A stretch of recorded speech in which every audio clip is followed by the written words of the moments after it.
divine. How can I make you believe forever and evermore?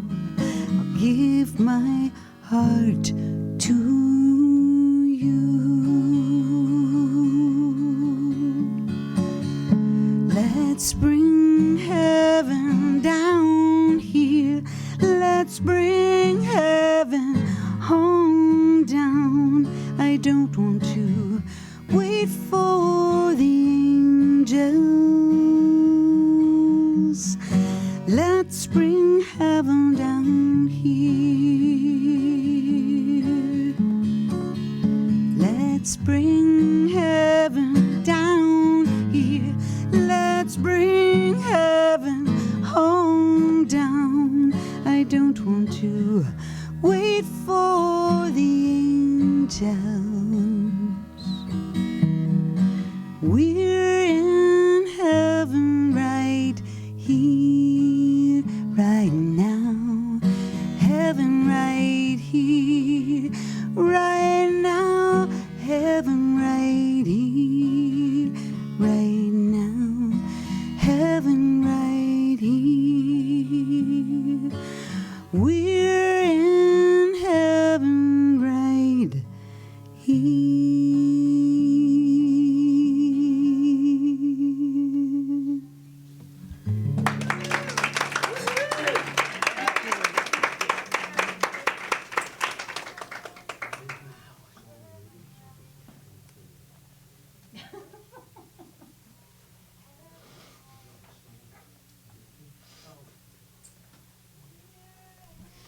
Thank you so much. Well, we just got word from our awesome tech guys in the back there that the sound was muted. So we're really grateful that you can just feel the love.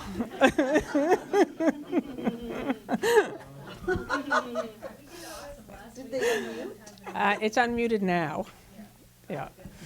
So what she said was, what are you waiting for?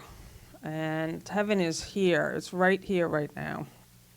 And I just want to talk a little bit before I bring up Kelly Russell, just really what this Friday group is and what A Course in Miracles is, because that's the crux of it. What are you waiting for?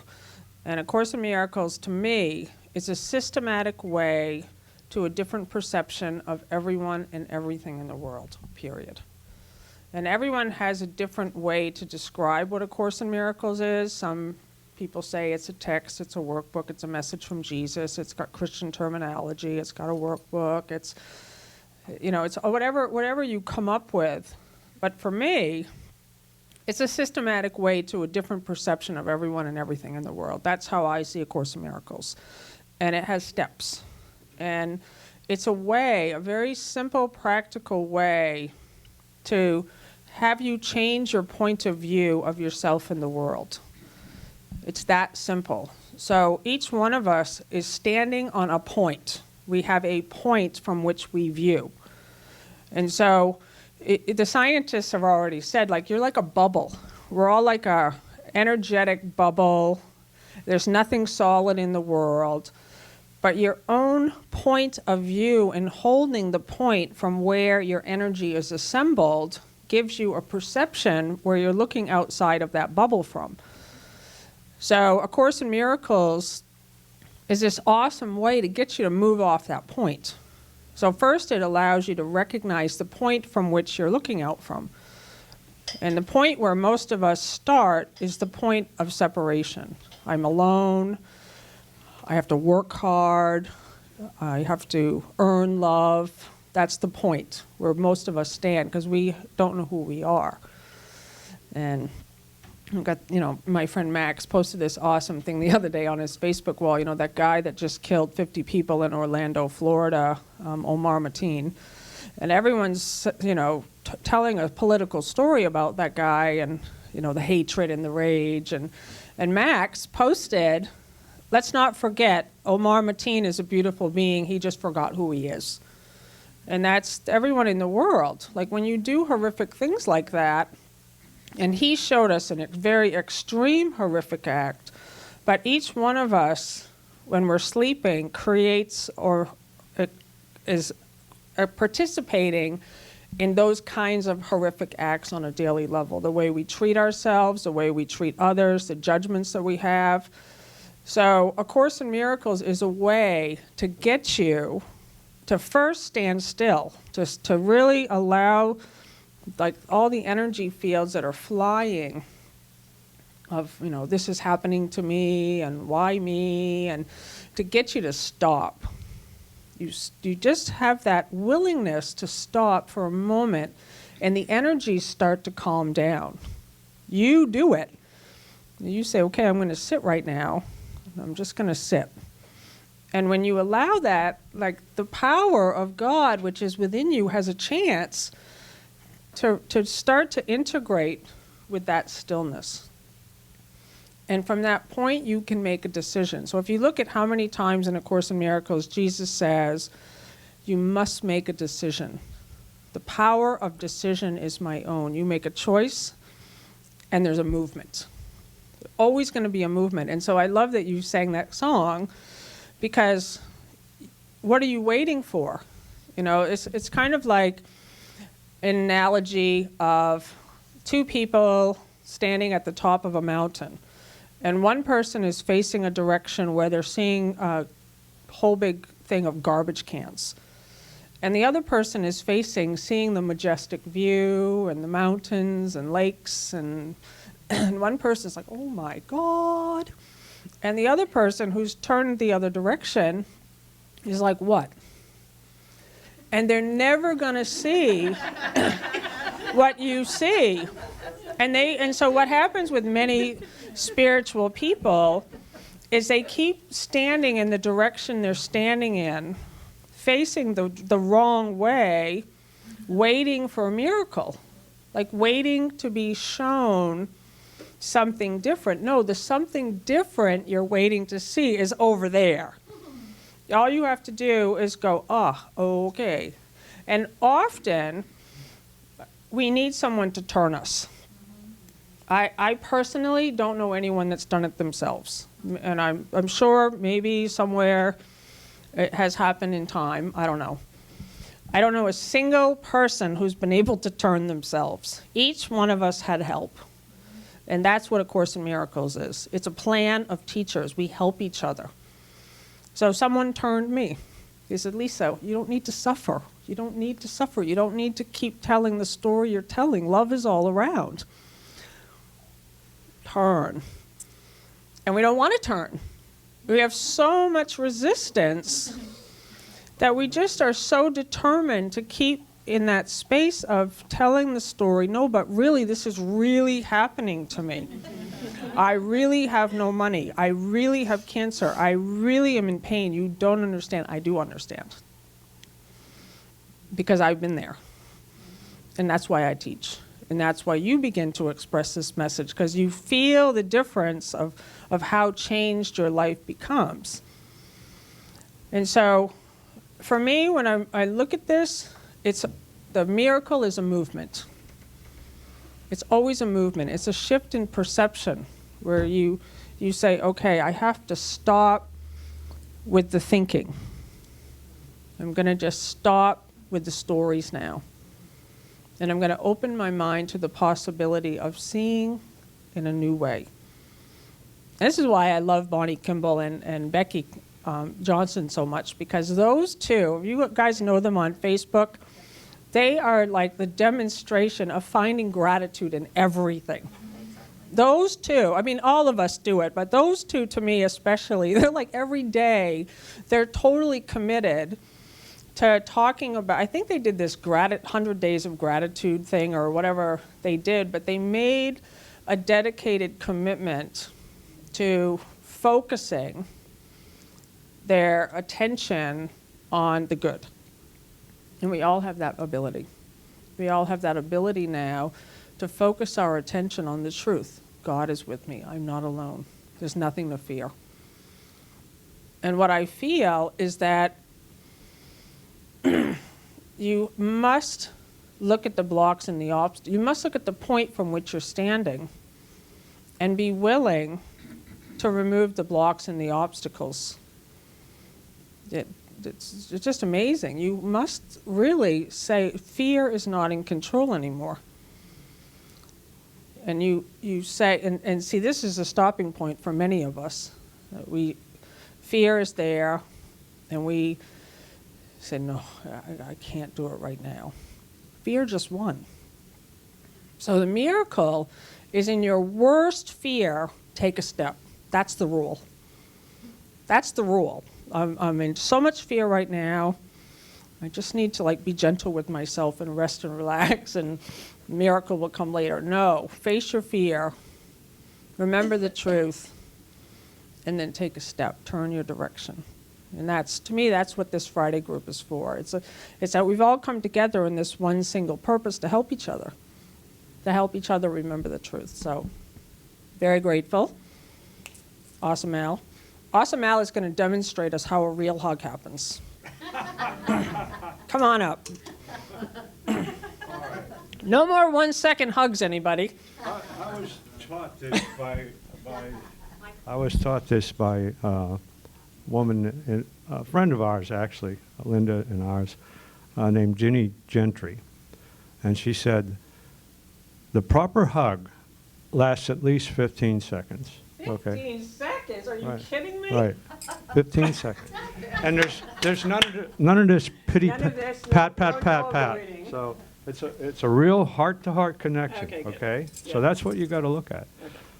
And then what I like to do is 1001, 1002.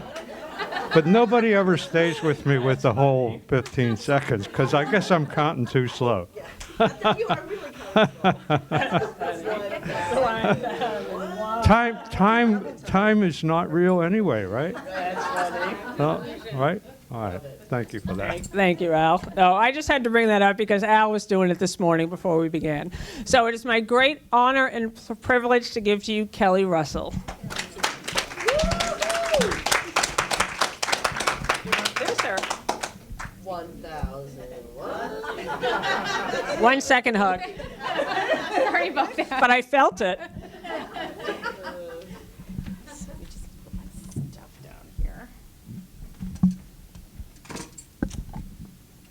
Hi, everybody. Hi, Kelly. Nice to see everybody today, as always. Every Friday. Hi, streamers. So I'd like to open us in prayer, the prayer that I do every day, or I try to do every day to start my day. So I'm going to pray as we, right? And I'm going to, at the end of it, I'm going to go into the prayer that's on page 28 of the Course in Miracles, if I'm here only to be truly helpful. So if you know it or if you want to look it up and follow along, please join me. So, Holy Spirit, I surrender this day to you. I ask you to make all my decisions and choices for me today. Actually, I said I was going to do we, so I'm going to change it to we. Sorry about that. I ask you to guide our thoughts, perceptions, actions, and intentions. We ask you to speak your words through us. Help us hear with your understanding and see with your vision. Please make all of our relationships holy and help us to recognize the holiness in every encounter. Help us to hear your guidance, to feel your wisdom, and to trust that which we hear. We step back and let you lead the way. I remember I am here only to be truly helpful. I am here to represent you who sent me. I do not have to worry about what to say or what to do, because you who sent me will direct me. I am content to be wherever you wish, knowing you go there with me, and I will be healed as I let you teach me to heal. Amen. So I'm going to talk to you today about relationships and miracles. And I come from the perspective first as someone who is having relationships with a lot of people in the world of form, but also as a psychotherapist, as a Course in Miracles counselor, as a Course in Miracles teacher, and as a minister. And so a lot of all of those things inform my ideas about relationships. And so the Course talks about special relationships, and I'm going to read in a moment from the Course. And so in this world of form, we have special relationships. Special relationships would mean we feel differently about some people than we do about other people. So the Course, because the Course sees us as we are all the one Son of God, all one being, there is no separation. There's no separation between us, and there's no separation between us and God. There's no separation between you and me, between all of my brothers, as the Course calls us. And yet, in this world of form, we do form relationships. We're born into families. We have friends. We have teachers. We have, as we grow older, we have best friends. We have our regular friends, then we have our best friends. We have boyfriends, girlfriends, husbands, wives. We have children, parents. And so we have all these relationships. And so some of the things and so trying to be able to see all of the people in those relationships the same is a challenge for us in this world of form where we find ourselves, or we believe that we are, right? And so being able to, how do we get to the place where we see everybody the same, or how do we strive to erase that chasm that feels like separation between us and another person? And in order to look at how we do that, I think we need to look at how we get to that place of feeling separate in the first place. So in the greater realm of the philosophy of the Course in Miracles, we got to separation because we first believed that we were separate from God, right? That we had that tiny mad idea that we believed that we were separate from God. And instead of being an extension of God and having all of the qualities that God has as just an extension of Him, we believe that we're separate, that He's somewhere else. If we believe in God at all, He's separate, He's somewhere else, and we're separate from every other person. And then here come the perceptions. So because when you're born and you're a baby, you don't really, and I'm not sure you really perceive separation. You're just kind of, everything's kind of about you, and you're just there, and everybody's kind of a part of what you are. And then as we get older, we start to identify, no, that's my mom, and that's my dad, and that's my sister, and we start to our separation ideas pretty young. So some of those things that cause us to continue the idea of separation, big huge one is judgment, right? So trying to be in a place of non-judgment in a relationship is really hard. Anybody? Did you say impossible? It does feel impossible. It does. And yet it's more impossible. It's truly impossible if we don't become conscious of it. If we allow ourselves to just sort of be how we've always been, and do what we've always done and think the way that we've always thought, then it is going to be impossible, because we're not making it possible by opening to the idea that we might be able to do something different, right? And so in my psychotherapy practice, there's a lot of judgment. I hear a lot of judgment. Sometimes people come in, well, people always come in and talk about their relationships, right? So they either come in and they're having a problem with this relationship or that relationship, or it's a couple that comes in, or members of a family that come in and they're having problems in their relationship, but there's always judgment. And I'm not coming from a place of, well, I don't have any judgment, so let me tell you how to be. I'm coming more from a place of I struggle with judgment every fucking day. and so the Course in Miracles, I mean, so much of what you said in your introduction, Lisa, was a perfect segue into what I'm talking about. And so what is ours to do is we have to, I remember my friend Sandy over here, who comes to my Course in Miracles group, was talking about her children one day, this is a while ago, and that they had gotten into this place of saying, fix yourself, right? Do you remember that? And yeah, fix yourself. So that's what's mine to do, is fix myself. And I don't mean fix myself from a place of ego and from a place of separation or thinking that there's something wrong with me.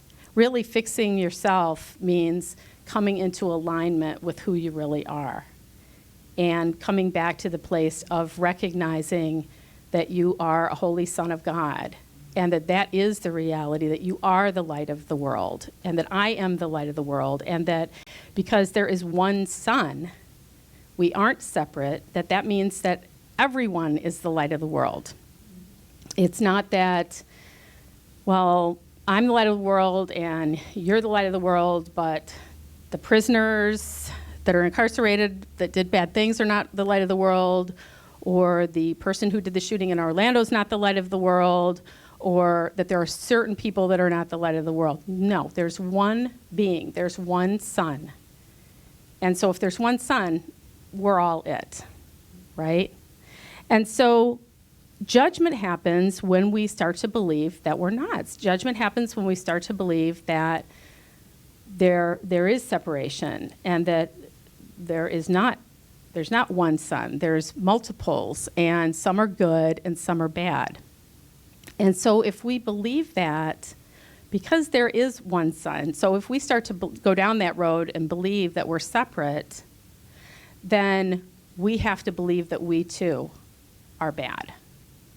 And so we need to find a way, and that is what the Course in Miracles has given us, is given us a way, given us a tool, given us a path to bring ourselves back to the place of not separated, to bring ourselves back to wholeness, our own wholeness, and the wholeness of our brothers because they are us. There's a woman named Sue who sometimes comes to my Course in Miracles group, and she sometimes comes here. She's not here today, but she comes back and visits here sometimes, and she lives in another state. And one of the things that she has talked about recently in terms of trying to help herself with judgment and trying to help herself with erasing that feeling of separation is when she finds herself judging another person. To say, so for instance, judging someone for cheating on her. Please forgive me for cheating. If somebody has spoken disrespectfully to her, please forgive me for being disrespectful. And I'm not saying that she's saying this to the other person. She's saying this to spirit. And it's a way of acknowledging that we're all the same. And so if I'm judging you for cheating, I'm judging myself for cheating. And so I'm asking for forgiveness for myself, right? And so the Course in Miracles talks about the path to erasing our feeling of separation is forgiveness. The path to erasing our feeling of separation really is seeing the Christ in everyone, to seeing everyone as ourselves and ourselves as everyone else, and to seeing the light of the world in everyone and seeing the light of the world in ourselves. But to say it, yeah, I see the Christ in everyone. Yep, I believe that we're all one. I mean, people say that stuff all the time, and then 5 minutes later, they're trash and talking somebody, right? Myself included. So what is the practical application of how to erase that separation? And so that's what the Course gives us. The tool that the Course gives us is the miracle. And the miracle, the way of attaining the miracle of seeing everyone as ourselves and seeing the Son of God and the light in everyone is the Course's version of forgiveness. Right? So I just want to read to you from the Course first about judgment and relationships, because I think this is such a beautiful passage.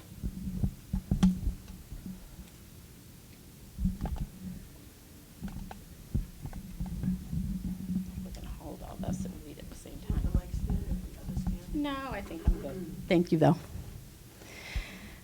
This comes from the Holy Instant. What page? It is on page 312 in the text under the Holy Instant and Special Relationships, paragraph 1. The Holy Instant is the Holy Spirit's most useful learning device for teaching you love's meaning. For its purpose is to suspend judgment entirely. Judgment always rests on the past, for past experience is the basis on which you judge. Judgment becomes impossible without the past, for without it you do not understand anything. You would make no attempt to judge because it would be quite apparent to you that you don't understand what anything means. You are afraid of this because you believe that without the ego, all would be chaos. Yet I assure you that without the ego, all would be love. And so the past, as the Course said, the past is the ego's chief learning device.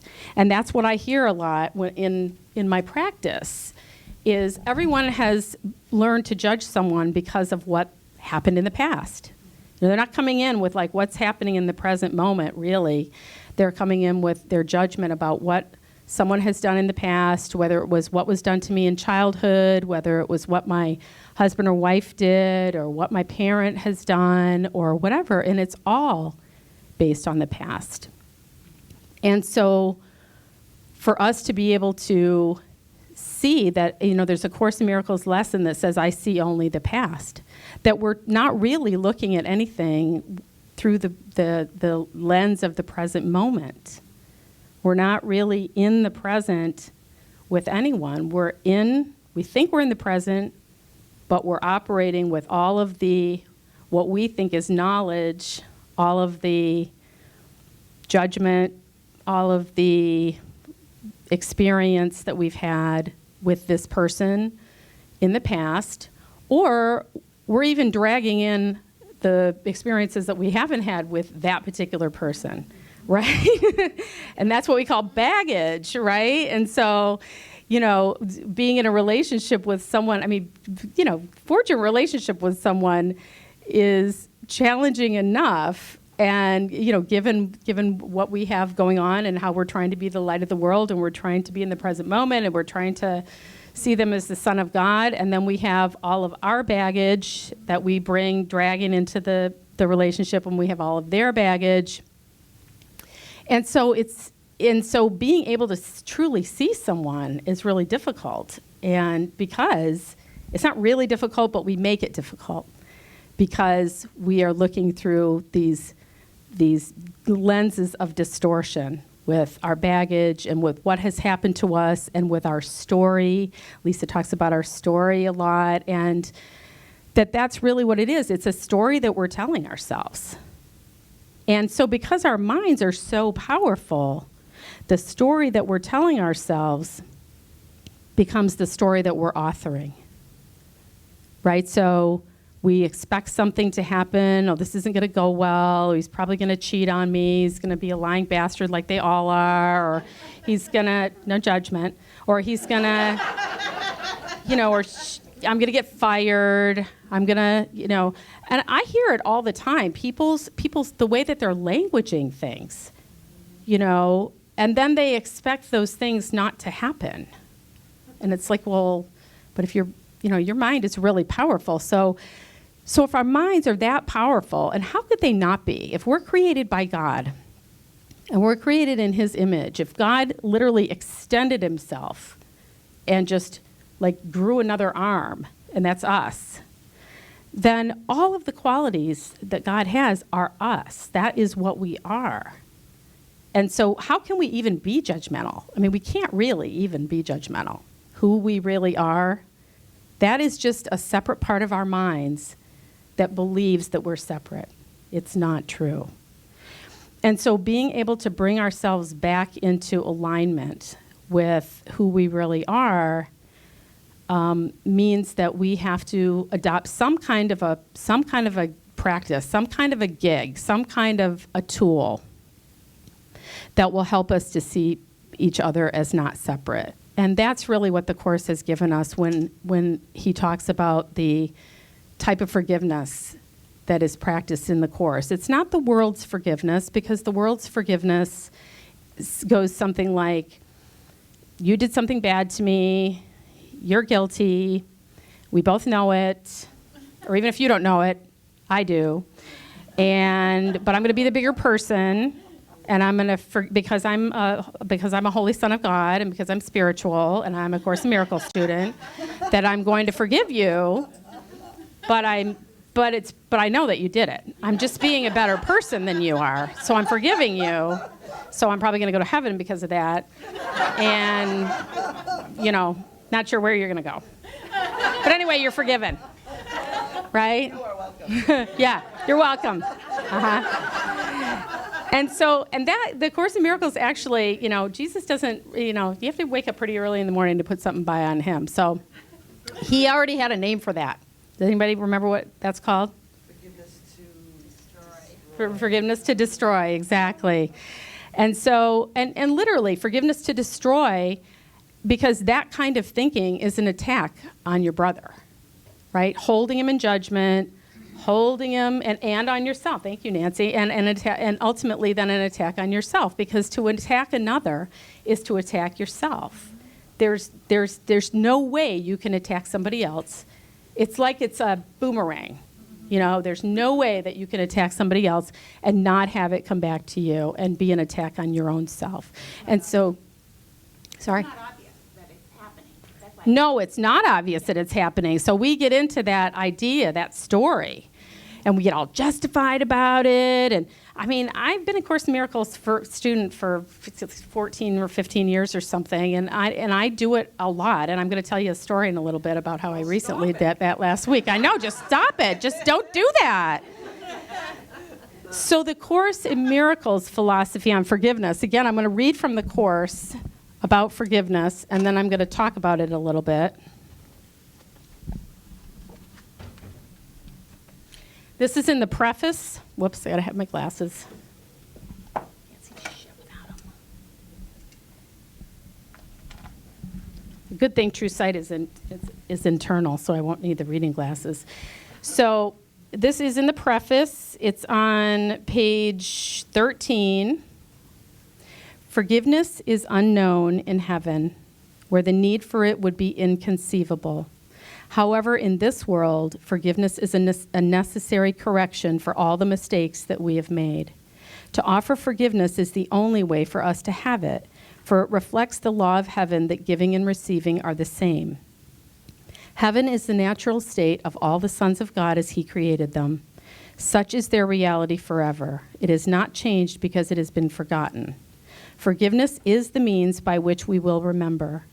Through forgiveness, the thinking of the world is reversed.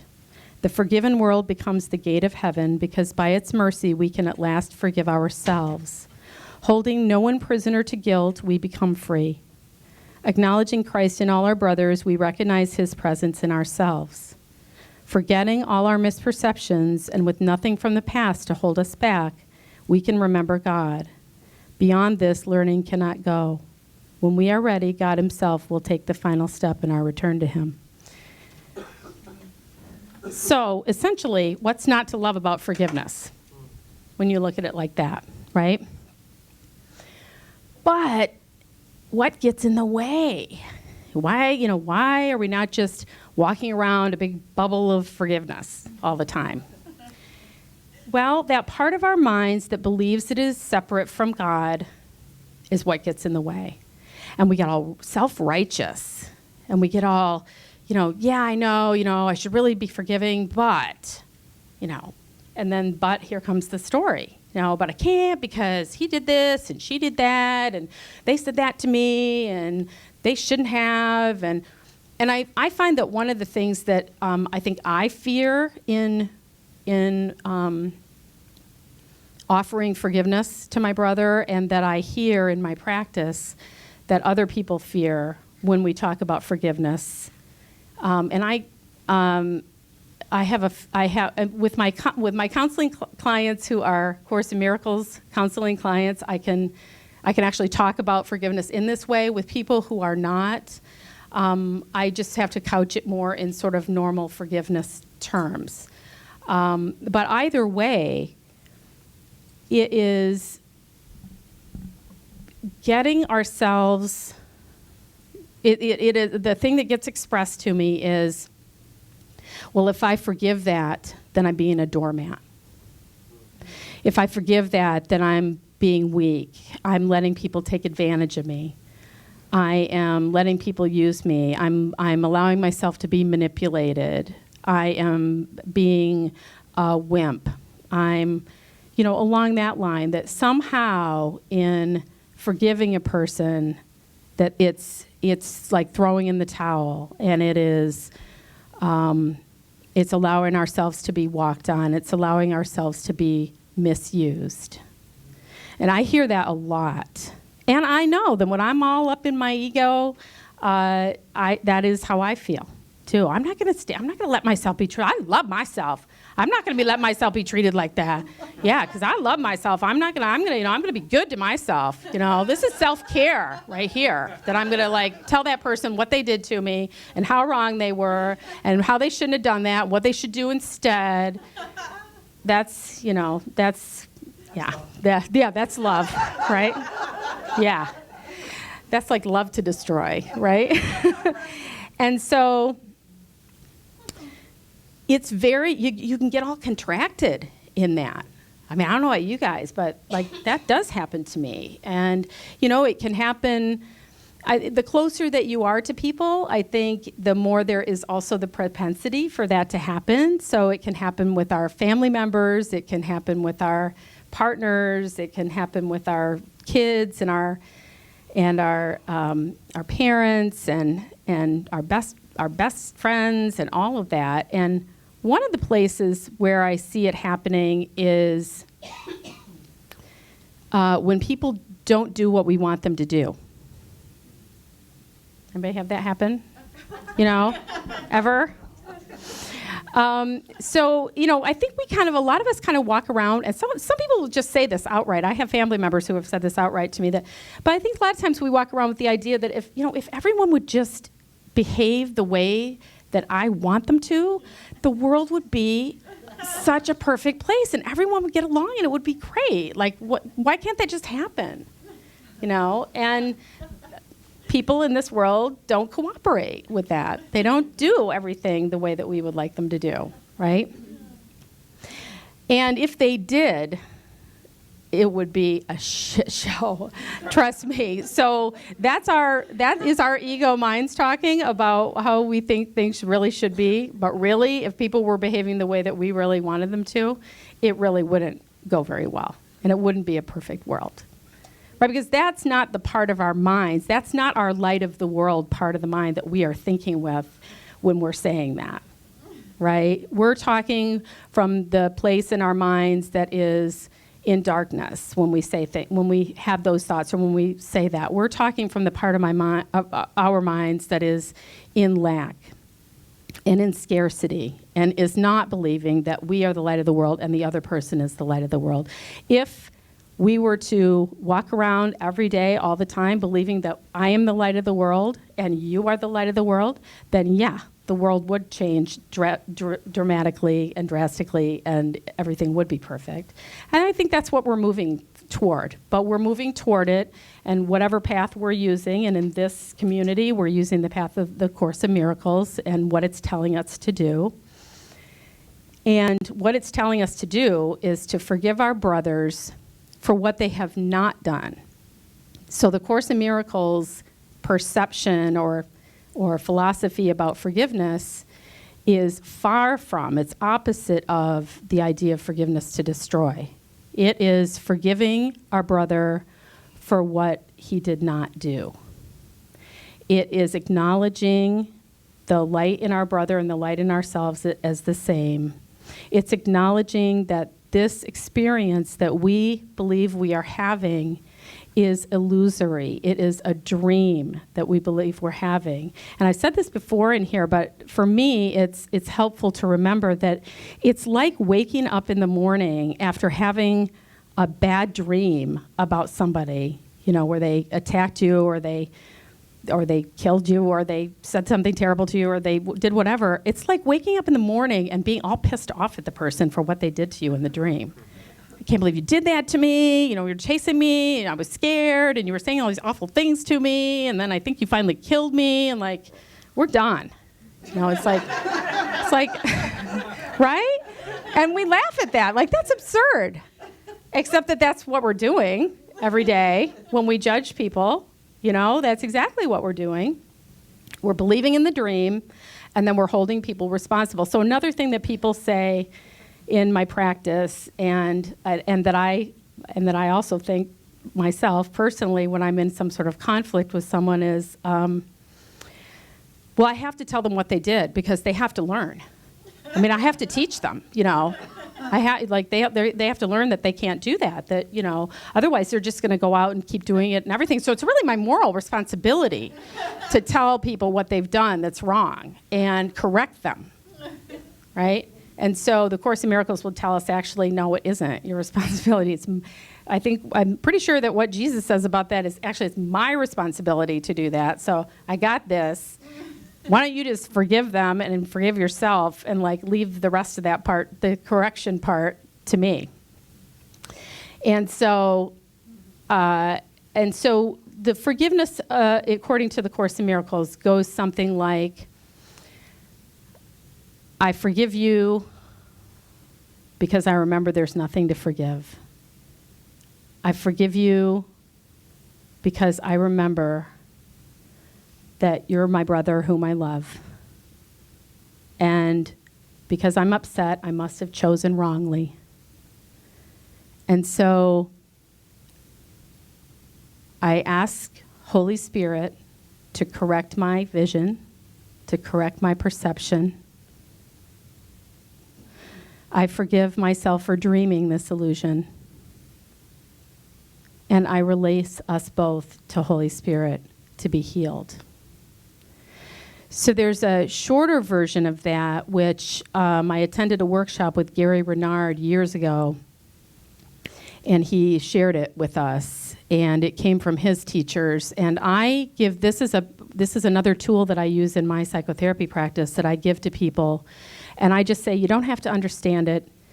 You don't have to really necessarily even believe in it. Just do it. Just use it. And I write it down for them, and I give it to them. And people come back in, and they'll say, I don't know what's up with that prayer, but when I did it, it was amazing how things changed and how things were different. And I said, okay, great. So are you still using it? Well, no, but during that day that I used it, it was great, and everything was really different. And so what that tells me is, yeah, we got to, it's not like a one-time thing, right? We got to keep doing it. Because, and again, this is another analogy that I got from Gary Renard, is we're undoing the ego, right? That's where all the judgment is. That's where all of the condemnation is. That's where all the separation is our belief in the ego. And undoing the ego is like peeling an onion. So you take a layer off the onion. What's it look like? Another layer. Looks like an onion, right? Take another layer off. What does it look like? An onion looks like an onion until you get it down to this big. It still looks like an onion. So we have to trust that even though we can't necessarily see a difference always, that the layers of the onion, the layers of the ego are being undone. And actually, I do think that if we're looking for it in the right way, we actually can see how forgiveness is changing.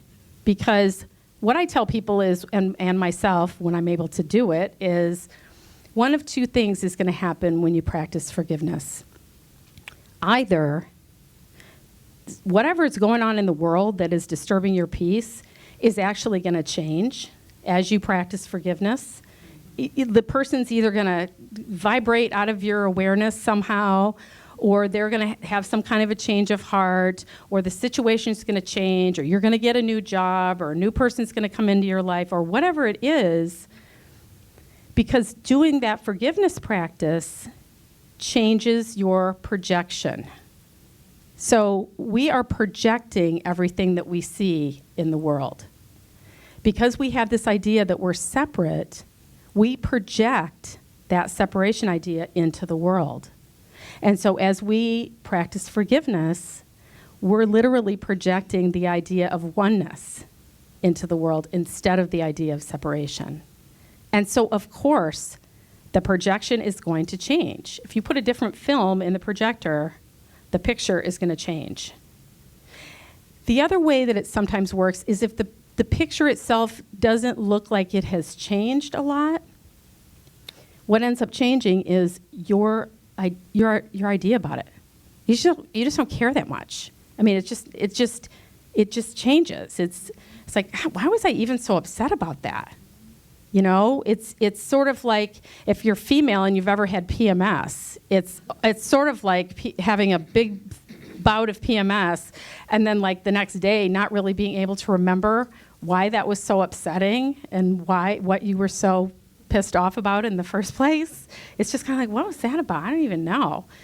So it's kind of like that. And so I had this experience. I like to teach from a place of my personal experience because that's how I learn. That's how I learn this course stuff.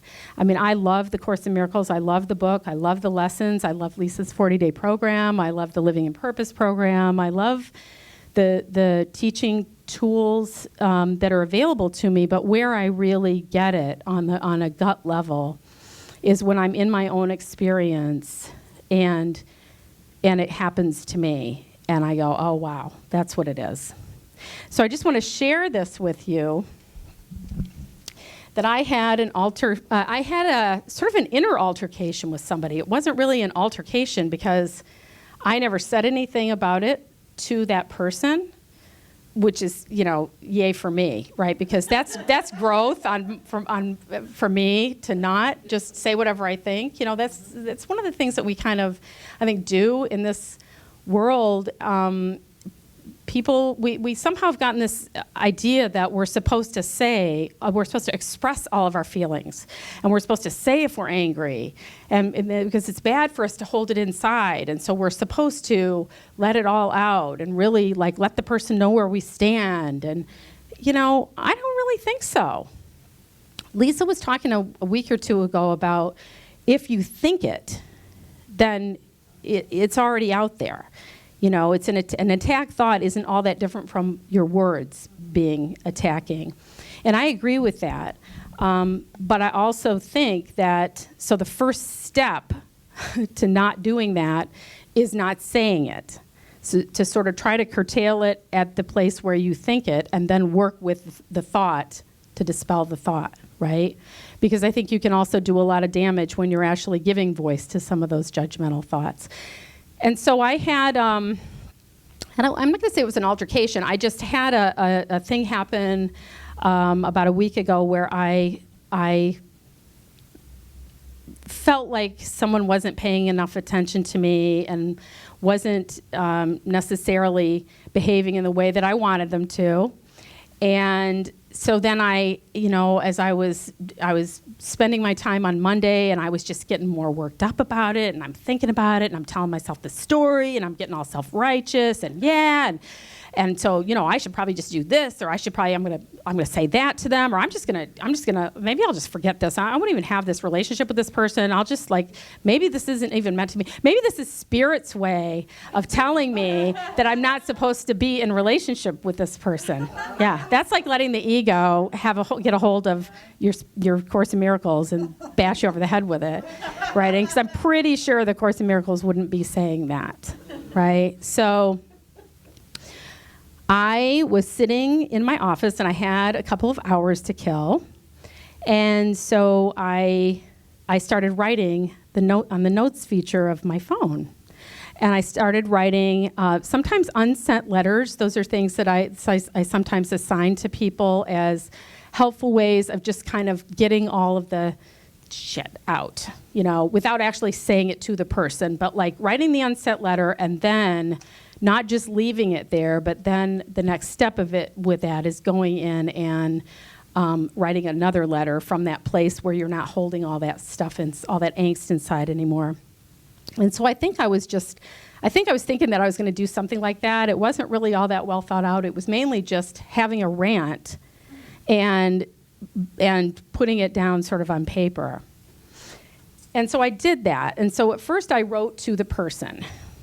And then I read it over. And then I was inspired to change the salutation to Dear Holy Spirit. And instead of saying you this and you that, I changed it to they did this and they did that. And then I started to read it over again. And as I got through about the first paragraph, a voice started to come to me. And so I changed it to capitals, and I wrote what it said. Now, I know that this did not come from my ego. This isn't Kelly making this up, because I would have never said this stuff that it said to me, but I want to share it with you because I think it was really profound. Even though I didn't necessarily like it, hearing it in the moment, it did do its work. So I said, Dear Holy Spirit, I don't know what to do about the situation, but I don't want to remain the way that it feels to me. And it came through, forgive your brother and bless him. Ask for his blessing as a holy son of God. You are giving the situation all the meaning it has for you. So I'm like, okay. So then I go on to the next, part of the rant, and this happened and that happened, and they said this, and it made me feel like that, and I was just gonna, say forget it and leave, and blah blah blah blah blah. And the next answer was, when you're upset, it's never for the reason you think. You believe that you have separated from your father and brothers as if you could. You project your unconscious guilt about that onto this person, but only what you are not giving in any situation can you see as lacking in another. Trust him and believe in him. Credit him for qualities he may not yet have demonstrated in time. I'm like, oh man, really? Like that's really not what I wanted to hear. I wanted to hear you're right to be mad. Keep going. Go for it. Write more. So then I went on with more of my rant. And then I got, what if they were following my guidance in order to give you the time and space to do things I have guided you to do in order for you to be in alignment with what you are supposed to be doing and what you have said that you wanted and needed to accomplish? And that had made me have to think back over what I had been doing with my time and what really had happened and really unspooling my story, right? Okay, how many minutes do I? Okay. So I'll read you the last part. The last part was I had accused this person of being judgmental and condemning. And so it said, although you have a spiritual practice which you believe makes you superior, in fact, neither of you is superior to the other. You both have opportunities to learn from and to teach each other. And, beloved, your missive is rife with judgment and condemnation as well. And I was like, oh, snap. So I just wanted to share that with you as my sort of most recent experience with judgment and forgiveness. And once I was done with it, once I read it over, it was gone. It was like, I can't even remember what I was pissed off about. I don't even know what I was ranting for. And really, that was what I was going for when I first wrote, even though I didn't know that.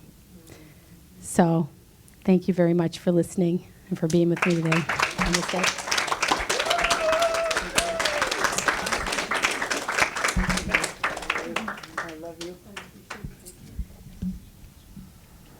That's awesome. And, that's what we want this Friday group to be, is for people to practice these principles and then just really see the change that happens. And to me, like, what's been coming to me is this is a call for miracle workers now. Like, this is a plan that Jesus put into motion 50 years ago. And he put it in motion 2,000 years ago. But he's inserted this message in, and we're all waiting. It's like all of us, we're all just like, yeah, I'm in the process. And I feel like that there's really like this speed up now, where it's like, no, I can't have you do that anymore. Like that you see it, like that I keep doing it. You said I keep doing it. And you come to the point when you actually can watch yourself like a hawk to say, I'm still judging, but I'm still working through it with processes. And then we can come to a place where we can say, like, the joy of saviorship. That's what I think. I think it was great that Al brought up Ginny Gentry, because I love the Toltec tradition of warriorship. That we become warriors in this now, where we become so vigilant for the way we're thinking and the way we're interacting. And it's just like this thing, oh, hi, welcome. Where we come to this place where you have so much made this your dedication. And that we're all moving into a place now, too, where we're working with others, where we're helping others to shift. And the shift has to come first in our own state of mind. So I love you. That was awesome. And funny. You're a big inspiration. Oh, thank you. But I liked what you said about the dream. That's exactly like that. We have a dream about somebody, and we wake up in the morning, and obviously you wake up from a dream and you go, oh, that didn't happen. But we don't do that here. Every single thing that seems to happen to us is a dream, exactly like the nighttime dream. But in here, we do say we're done. We do. I love what you said too about the self-care stuff. That's hysterical. In the name of self-care, I'm creating a boundary so you can't hurt me. I forgive you. So I'm happy to bring back Lesley Smith.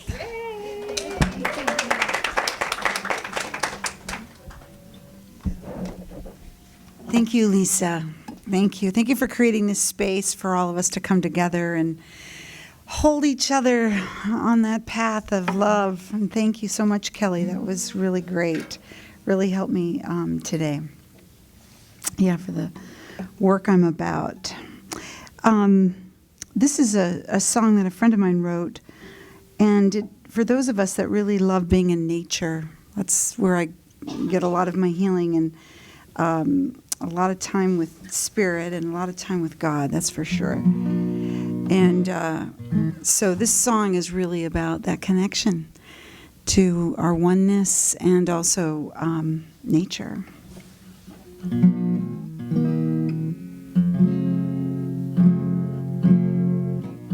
Okay, I just got to remember it. Oh, I wanted to give thanks to Irene Tompkinson. I took her creativity class, and I haven't played guitar in years. So because of her, I picked it back up. This is my first debut.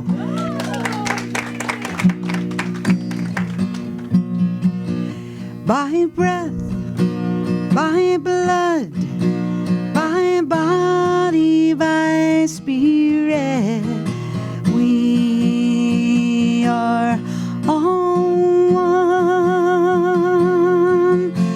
By breath, by blood, by body, by spirit, we are all one.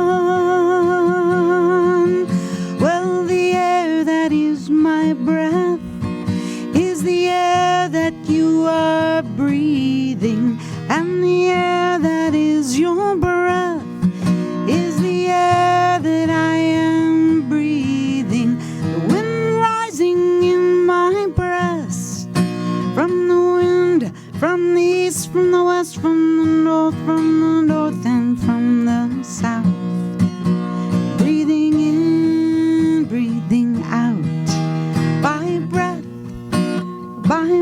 blood, by body, by spirit. We are one. By breath, by blood, by body, by spirit. We are one. By breath, by blood, by body, by spirit. We are one.